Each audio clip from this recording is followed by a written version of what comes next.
I offer my pranams at the feet of Holy Master Sri Swami Shivananda, through whose grace we are all here.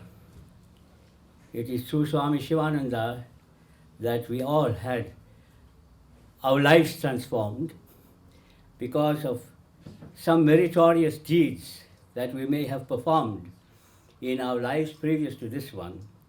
And the merit of those deeds, we had the golden opportunity and the blessings of God to have come into contact with a realized master in the name of Swami Shivananda. My loving pranams to one and all of you, all here to celebrate the birthday of Mother Yogeshwari Mataji. In the welcome, Sri Daya Naidu gave you an insight into the meaning of Yogeshwari and how she got the name. Nothing happens without the grace and will of God.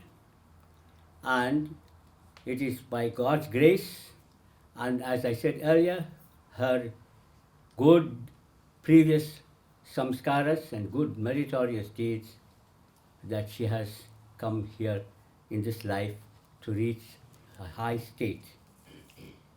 To meeting, maybe by chance, as you might think, her guru, Sri Swami Nischalananda.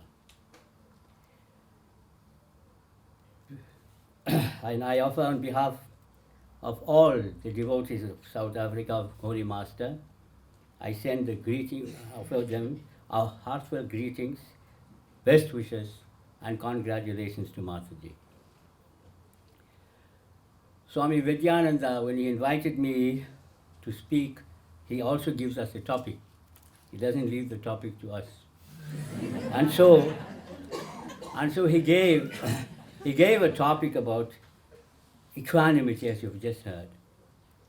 And I was reminded when I got the topic, I went into a complete shock.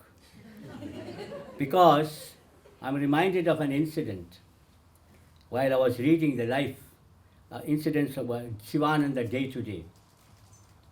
And it was done by Swami Venkatesanandaji Maharaj.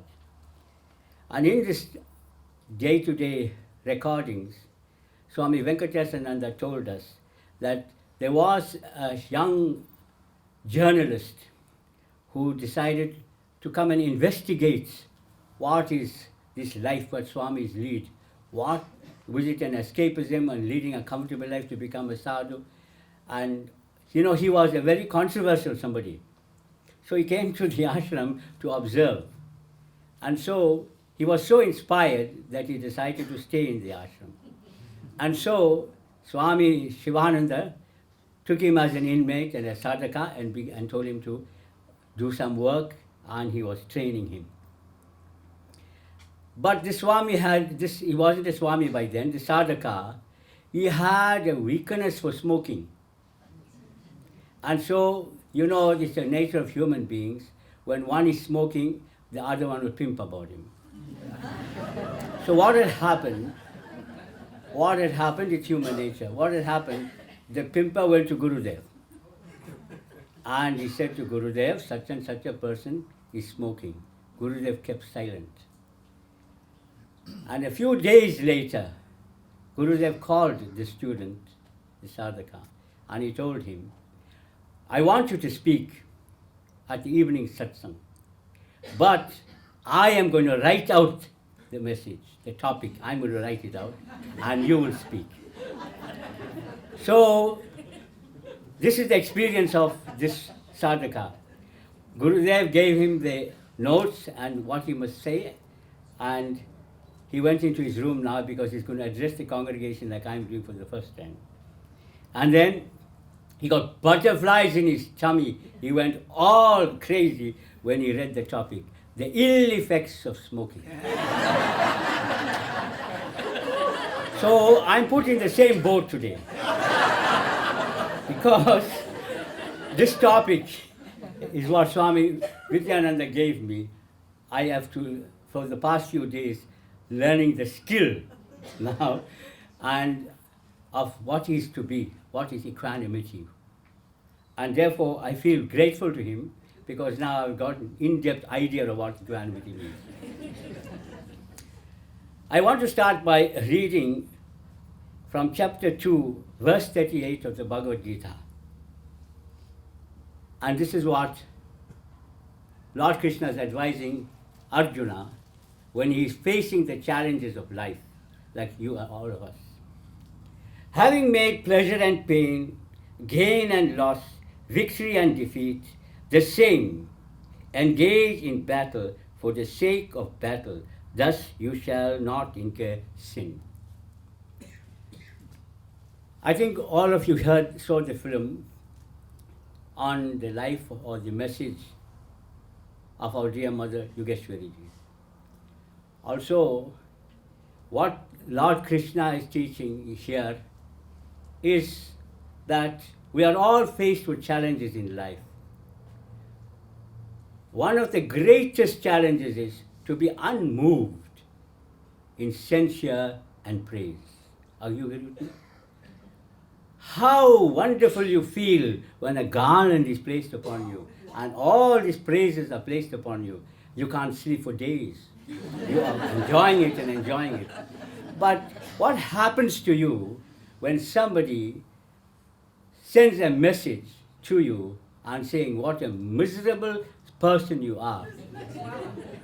You did such a treacherous act, you should be ashamed of yourself. How do you respond to that? How do you respond to that? Your blood pressure rises. You get all annoyed, and then you want to spread messages defending yourself of what may have been the truth. This is the challenge in life we all face, don't we? Pleasure and pain, gain and loss, joy and sorrow are all what Krishna calls opposites. But one word for it is being equanimous. And if we are in a position to be equanimous at all times, never affected, and that's what he describes as Sankhya Yoga. It is, we have challenges. There's no doubt in life we have challenges. But if we can go within and look at the bigger picture, who am I? Who is it that is being insulted? Who is it that is being praised? And Gurudev, Swami Nischalananda, when he was writing his biography, what Gurudev used to do to his body, when somebody praised him, he got a lot of praises, and he accepted those praises, and then when he went into his kutir to do what he called self-analysis, he had what is called a sandal, sapat he should have. So what he'll do, he'll take the sapat by his hand and he'll hit himself. Why? He's saying that was shoe beating, and he'll say shoe beating 30 means 30 times he'll beat himself to remind him, do not get affected by all these things. Thou art that.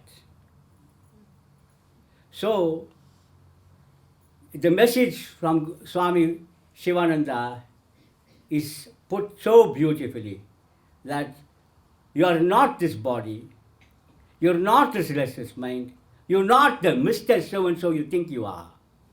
And you know how quickly you realize that, and it's sad because you can't express it, because it's too late.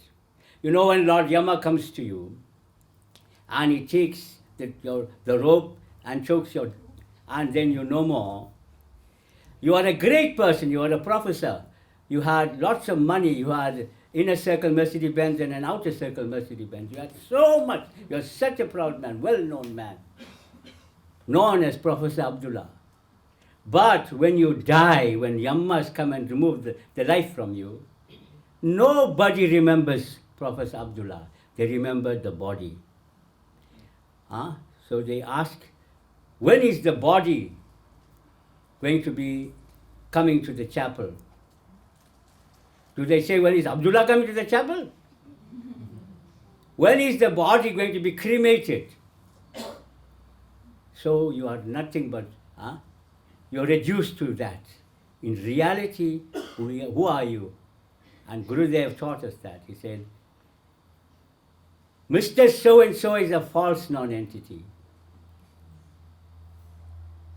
So, to practice this is the beginning to the greatest realization that you are in reality Atman. So, by constant, Krishna says, constant practice. I know it's difficult. I have to practice it, so I know. But by constant practice and constantly scolding yourself, why are you affected? You should not be affected. Be normal. And if we can be equanimous at all times, never affected by gain and loss, birth and death, pleasure and pain, never affected by it, we remain unmoved. That is the secret to success in life. Because you know how challenging life can be. As I said, one of the greatest problems in life is to not be moved by these things, the pairs of opposites. And that is how Krishna tries to tell us that whatever we do, if we do it as if we are the instruments in the hands of the Lord, and all praise goes to Him, of course all censure goes to Him. You are you're the mere instrument. And we work like that and feel like that. This is easy to achieve, this equanimity. But when we say, ego, I painted the beautiful picture, nobody is noticing that. So you go home and write an email. Now it's easy, send an email. I'm most disappointed. It was a beautiful function, but I'm most disappointed. I wasn't thanked.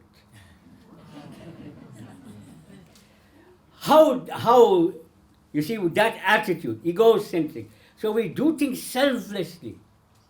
Without, if it comes out bad, tough luck. If it comes out good, tough luck. And we believe that and we act like that, then no doubt, I think all of us will be very, very peaceful inside.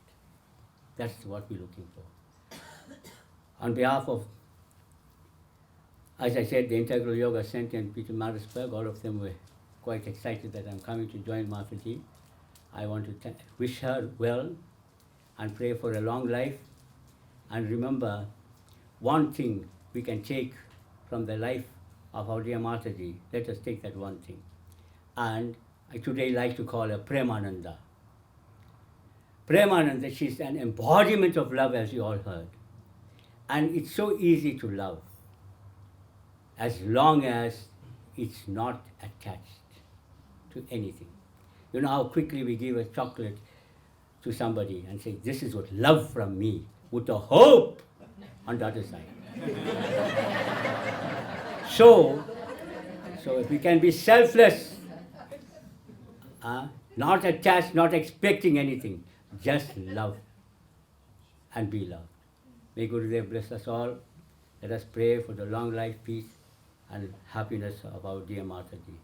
Om Purnamada Purnamidam Purnat Purnamudachyate Purnasya Purnamadaya Purnameva Vasishyate.